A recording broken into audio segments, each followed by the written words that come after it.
Livro Joana d'Arc de Leon Denis, 1910. Capítulo 6. Chinon, Poitiers, Tours. Vai, avança ousadamente. Que do triunfo irás à frente. Pollard. Para a maior parte dos autores, Joana entrou na Touraine por Amboise, seguindo a estrada romana que se alonga pela margem esquerda do Loire. Teria então vindo primeiramente de Gênia-Blois, pelo Sologne. Saindo de Amboise, teria atravessado Cher, em Saint-Martin-le-Beal, o Indre, em Cormery, e parado em Sainte-Catherine de Fierbois, onde havia uma capela consagrada a uma de suas santas.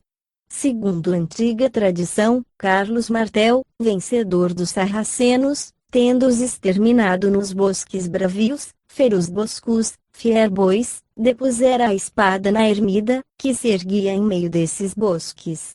Reconstruída em 1375, ela era frequentada pelos cavaleiros e homens d'armas que, para obterem a cura de ferimentos, faziam voto de lá ir em peregrinação depositar seus gládios. A certa altura da estrada, fora posto de Alcateia, provavelmente pelo pérfido Latremoille, um troço de soldados pagos para se apoderarem de Joana. Ao enfrentarem, porém, com a enviada de Deus, os bandidos ficaram como que pregados ao solo. 86. Início da nota do redator. 86. J. Fabre, Processo de Reabilitação, tomo 1, páginas 150 e 151. Depoimento de Frei Seguin. Fim da nota do redator. Conforme aos depoimentos, idênticos, de Pollengy e de Novelon-Pont, a viagem de Vaucouleurs a Chinon se efetuou em 11 dias. Segue-se daí, diz o padre Bosseboeuf, que Joana chegou a Chinon a 23 de fevereiro, numa quarta-feira. 87. Wallon, Quicheret e outros dizem ter sido a 6 de março. Início da nota do redator. 87. Boletim de la Société Archéologique de Touraine, tomo 12. Fim da nota do redator. Eis aqui a cidade e seus 3 castelos, cujos contornos se confundem numa extensa massa cinzenta de muros ameados, de torres e torreões. Ao entrarem em Chinon, a pequena caravana desfilou pelas ruas ladeirentas, margeadas de edificações góticas, com os frontispícios chapeados de ardósias e as quinas ornadas de estatuetas de madeira. Desde logo, as portas das casas, ou nos serões à noite, junto à lareira crepitante, começam a circular de boca em boca maravilhosos contos, em que figura como protagonista a donzela que viera dos confins da Lorena, para cumprir as profecias e por termo a insolente fortuna dos ingleses. Joana e sua escolta pousaram em casa de uma boa mulher, perto do castelo. 88, sem dúvida do gentil homem Regnier de la Barre, cuja viúva, ou filha, recebeu a Pucela com muita alegria. 89. Passou aí 2 dias, sem conseguir a audiência que pedira. 90. Mais tarde, alojou-se no próprio castelo, na torre de Coudray. Início da nota do redator. 88. J. Fabre, Processo de Condenação, página 150. 89. M. de Cougny, Chinon et ses Monuments, em 8º, 1898, páginas 35 e 36. 90. Processo. Depoimento de Dunois. Fim da nota do redator. Afinal, a tão desejada entrevista lhe foi concedida. Era noite. O flamejar das tochas, o estridular das fanfarras, o aparato da recepção, tudo isso não irá causar-lhe assombro ou intimidá-la. Não, porque ela vem de um mundo mais brilhante do que o nosso. Desde tempos remotos, conheceu magnificências ao lado das quais toda aquela encenação é por demais descolorada. Muito para lá de Dom Remy, muito para além da terra, em épocas que lhe precederam o nascimento, frequentou moradas mais gloriosas do que a corte de França e disso guardou a intuição. Mais vibrante do que o tilintar das armas e o ressoar das trombetas é a voz que lhe fala no íntimo, repetindo: vai, filha de Deus, estou contigo. Entre meus leitores, alguns hão de estranhar esses dizeres. É, pois, chegada a ocasião de afirmar, de recordar que o espírito existe anteriormente ao corpo, que, antes de seu último nascimento na Terra, já ele percorreu dilatados períodos de tempo, habitou muitos lugares, e que, retornando a este mundo a cada nova encarnação, traz consigo volumosa bagagem de qualidades, faculdades e aptidões, reunidas durante o passado oculto que atravessou. Há em todos nós, nas profundezas da consciência, um amontoado de impressões e de lembranças, constituído no decurso de nossas vidas antecedentes, seja na Terra, seja no espaço. Essas lembranças e impressões jazem adormecidas, o espesso manto da carne as abafa e apaga. Mas, às vezes, e sob a ação de algum agente exterior, despertam repentinamente. Chispam então as intuições, ignoradas faculdades reaparecem e nos tornamos, por instantes, um ser diferente do que éramos aos olhos de nossos semelhantes. 91. Início da nota do redator. 91. Ver, Leon Denis, O Problema do Ser e do Destino, páginas 240 e seguintes. Fim da nota do redator. Já sem dúvida vez de ter observado certas plantas que se balouçam na superfície das águas dormentes dos lagos. Aí tendes uma imagem da alma humana, a flutuar sobre as profundezas sombrias de seu passado, mergulhando as raízes em regiões desconhecidas e longínquas, donde a áurea vivificante seiva, necessária à formação da flor esplendente que vai desabrochar, crescer, desdobrar-se no campo da vida terrena. Joana foi introduzida no imenso salão do castelo, onde se achavam reunidos 300 fidalgos, cavaleiros e damas da nobreza, ricamente trajados. Que impressão não devera produzir na humilde camponesa aquele espetáculo? De que coragem não precisou para afrontar tantos olhares licenciosos ou inquisitoriais, tão numerosa assembleia de cortesãos, que ela percebia-lhe ser hostil? Lá estavam Regnault de Chartres, chanceler de França, arcebispo de Reims, sacerdote de alma empedernida, pérfido e cúpido, La Trémoille, o grande camarista, homem invejoso e dissimulado, que dominava o monarca e, em segredo, urdia traições com os ingleses, o duro e orgulhoso Raul de Gaucourt, mordomo-mor do rei, o marechal Gilles de Retz, infame feiticeiro, mais conhecido pela alcunha de Barba Azul, e uma infinidade de outros cortesãos titulares, de padres astuciosos e ávidos.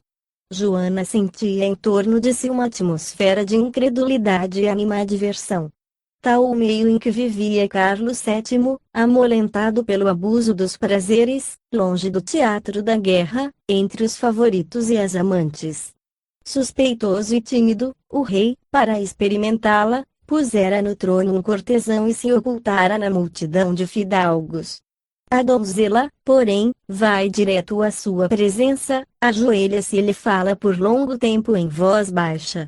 Revela-lhe pensamentos que ele guardava em segredo, as dúvidas que nutria sobre seu próprio nascimento, suas hesitações ocultas, e um raio de confiança e de fé ilumina, diz a crônica, o semblante do monarca. 92.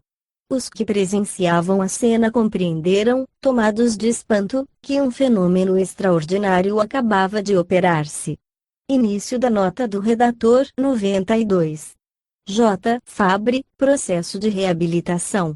Testemunho do camarista Guilherme Golfier, tomo 2, página 256, Pierre Sala, autor das Ardieces des Grandes Rois et Empereurs, obra publicada em 1516, conhecia, porque ele revelara ao camarista Guilherme Golfier, senhor de Boise, o segredo da entrevista do rei com a Pucela.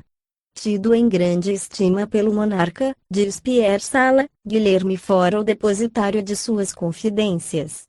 Carlos VII dissera tanto que não sabia o que fazer e não cogitava senão de salvar a vida, sitiado, como se via, de todos os lados, pelos inimigos.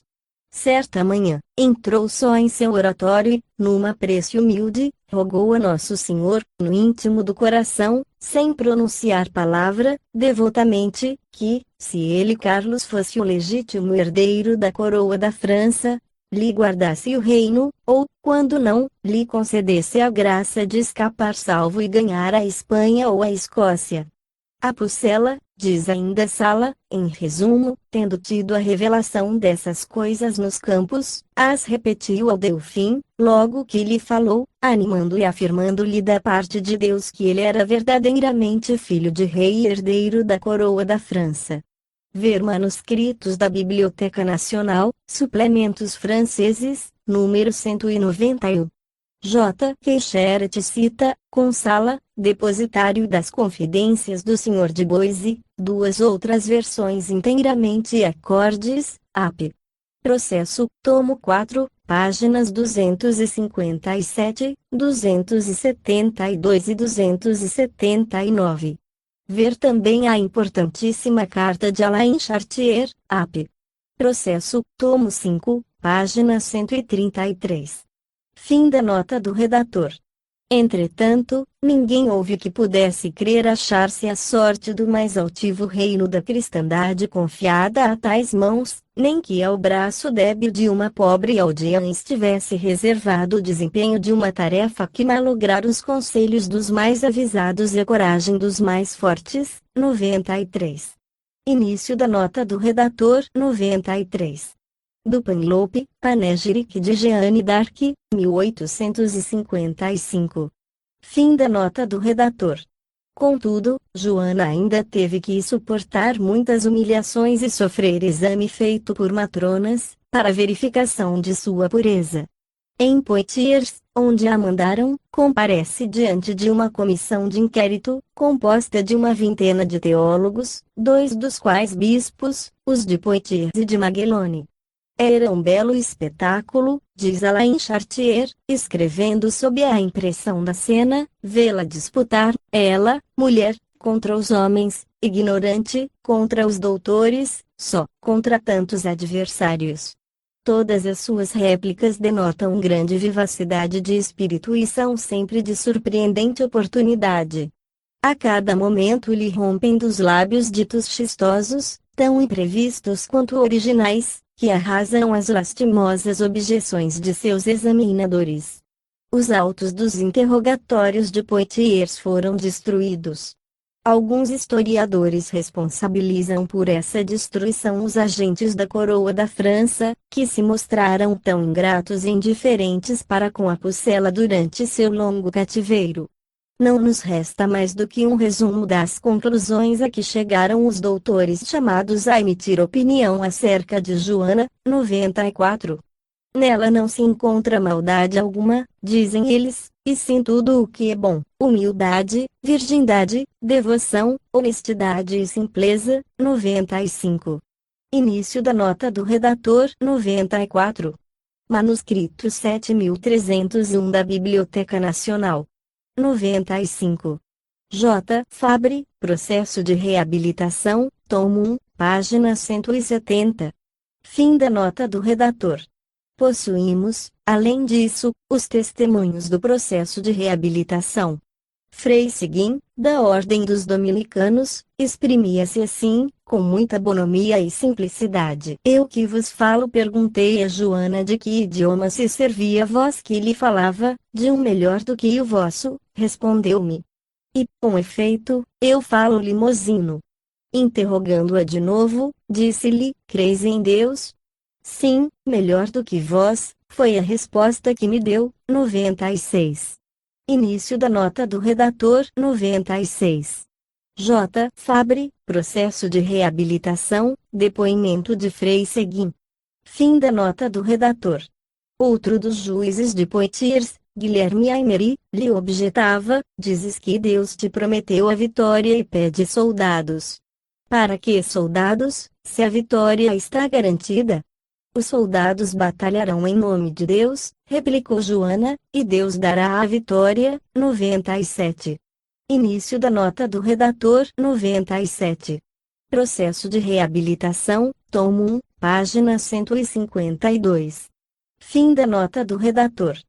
quando lhe pedem que mostre os sinais de ser verdade o que diz, isto é, quando lhe pedem milagres, ela observa, não vim a Poitiers para dar sinais de coisa alguma. Levai-me, porém, a Orleans e vos mostrarei os sinais de que sou enviada. 98. Início da nota do redator. 98. Processo de reabilitação, tomo 1, página 153. Fim da nota do redator. Pela segunda vez, obriga-na a sujeitar-se a ser examinada por um conselho de matronas, a que a rainha da Sicília preside, para lhe verificarem a virgindade. Depois de sair triunfante de todas essas provações, ainda foi forçada a esperar mais de um mês, para marchar contra os ingleses. Só quando a situação de Orleans se torna desesperadora é que Dunois consegue que a enviem, como último recurso, à frente de um comboio de víveres.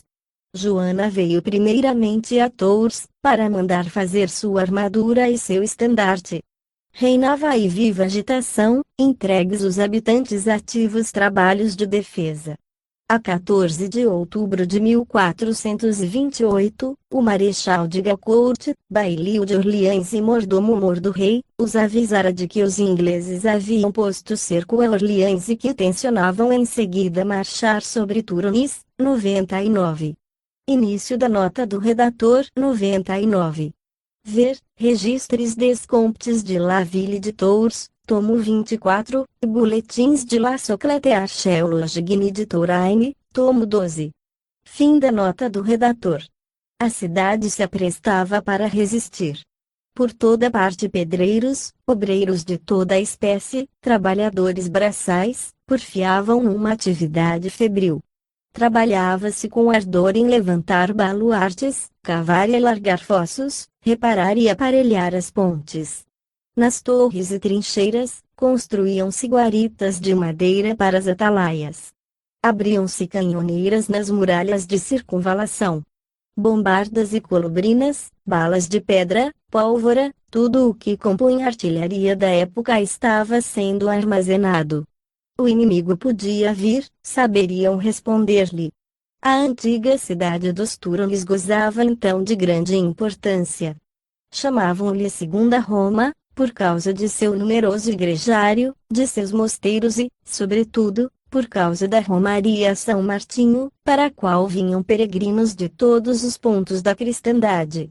A fim de fazermos ideia de sua situação ao tempo de Joana d'Arc, subamos pelo pensamento a uma das torres da Colegiada de São Martinho, a de Carlos Magno, por exemplo, conservada até hoje e que encerra o túmulo de Luitgard, esposa daquele rei, circunstância que lhe deu o nome.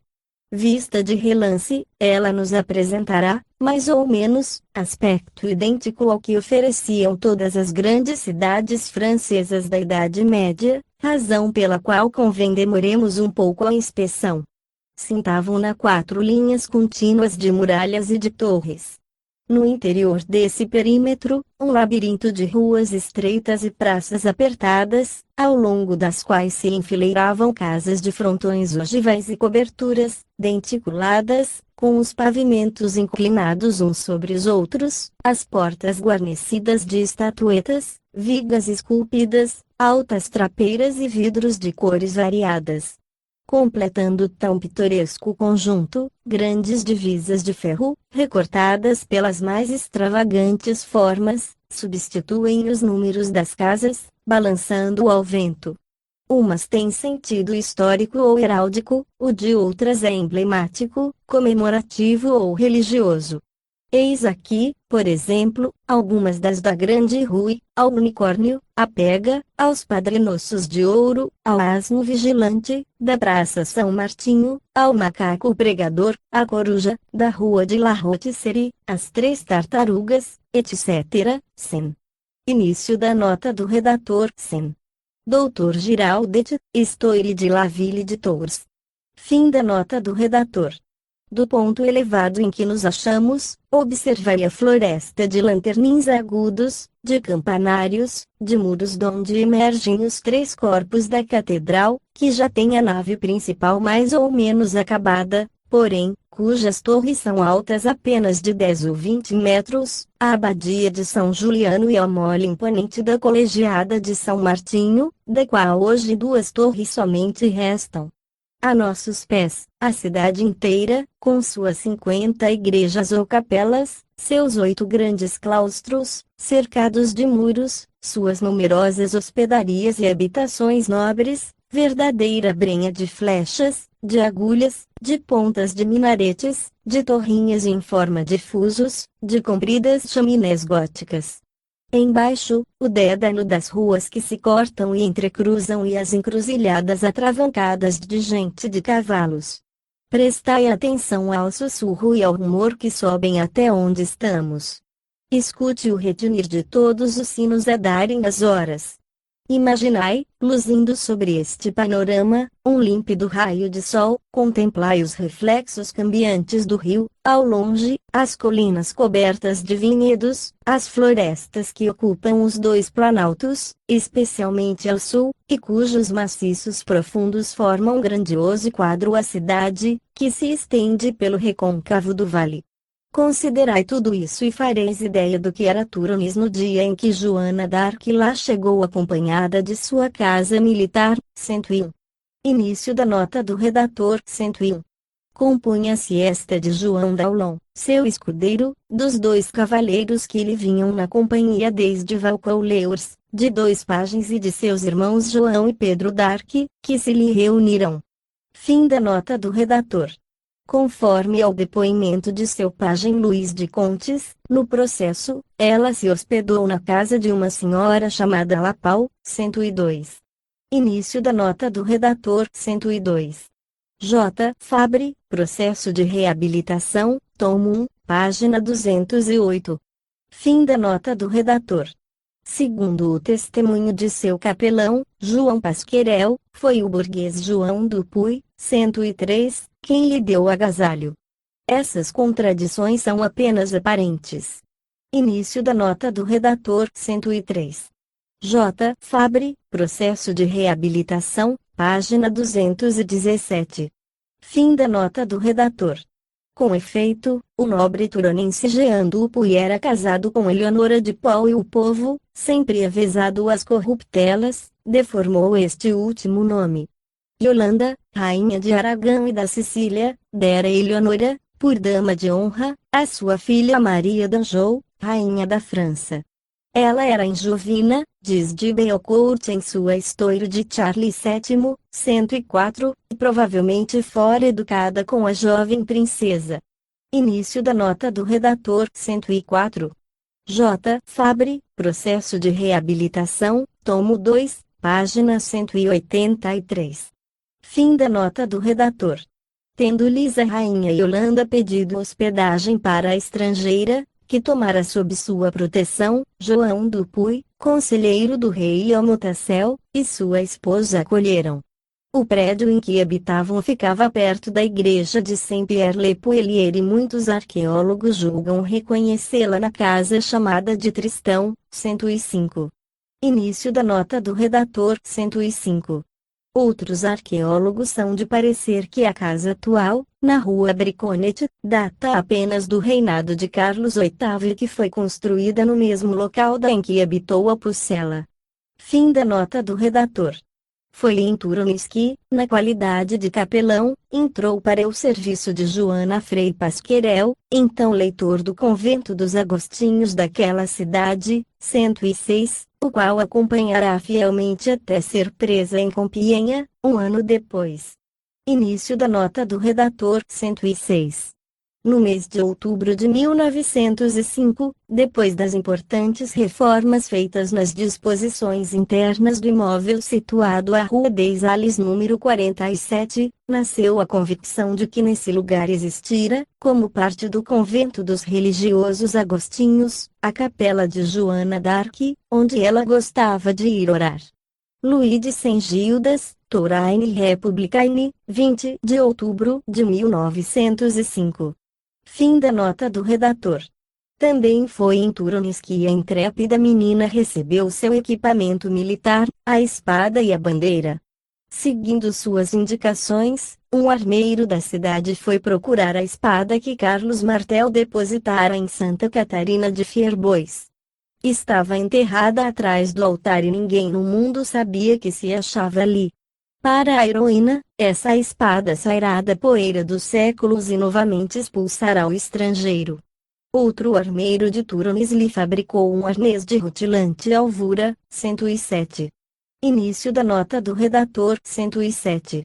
De acordo com as contas de Emon Regnier, Tesoureiro das Guerras, publicadas por Quicheret, Processo de Joana d'Arc, tomo 5, página 158, foram pagas ao mestre armeiro, por um arnês completo para a dita pucela, 100 libras tornesas, cerca de 690 fracos em moeda corrente. Fim da nota do redator.